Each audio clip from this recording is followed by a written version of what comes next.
Banana அதாவது வாழைப்பழம் சிகப்பு மற்றும் ஊதா நிறத்துல சூட இருக்கும்னு உங்களுக்கு தெரியுமா? இது சாதாரண பழம் கிடையாதுங்க. ஏன் ஆரோக்கியத்து மேல் அக்கறை உள்ளவங்க இத பத்தி இவ்வளவு பேசுறாங்கன்னு நாம் இப்போ பார்க்கலாம். இந்த சிகப்பு ஊதா வாழைப்பழம் பார்க்கறதுக்கே ரொம்ப அழகா இருக்குங்க. மஞ்சள் நிறத்துல இல்ல, நல்லா பளபளன்னு சிகப்பு ஊதா நிறத்துல இருக்கும். சில சமயம் உள்ளே இளஞ்சிவப்பு நிறத்துல சூட இருக்குமா? இத கடிச்சு பாத்தீங்கன்னா ரொம்ப சாப்பிட்டா இனிப்பா இருக்கும். ராஸ்பெர்ரி பழத்தோட சுவையும் நல்லா இருக்குமா? இதுல vitamin C, B6, potassium, E6, நார்ச்சத்து இதெல்லாம் நிறைய இருக்கு. அதனால உங்க நோய் எதிர்ப்பு சக்தியை அதிகரிக்கும், செரிமானத்தையும் சீராக்கும். இந்த அழகான நிறங்களுக்கு காரணம் என்ன தெரியுமா?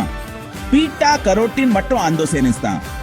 இது ஆன்டி ஆக்சிடென்ட்களா செயல்பட்டு உங்க சருமத்துக்கும் கண்ணுக்கும் ரொம்ப நல்லது. அது மட்டும் இல்ல, இதுல இருக்கிற இயற்கையான சர்க்கரை உங்களுக்கு உடனே எனர்ஜி கொடுக்கும். அதிகமா இருக்க பொட்டாசியம் உங்க இதயத்துக்கு ரொம்ப நல்லது. இந்தியா, தென்கிழக்கு ஆசியா, ஆப்பிரிக்கா மற்றும் தென் அமெரிக்கா போன்ற நாடுல இந்த சிகப்பு ஊதா வாழைப்பழம் விளைவிக்கப்படுது.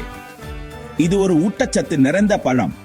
கண்டிப்பா நீங்களும் இதை ஒரு முறை சாப்பிட்டு பாருங்க.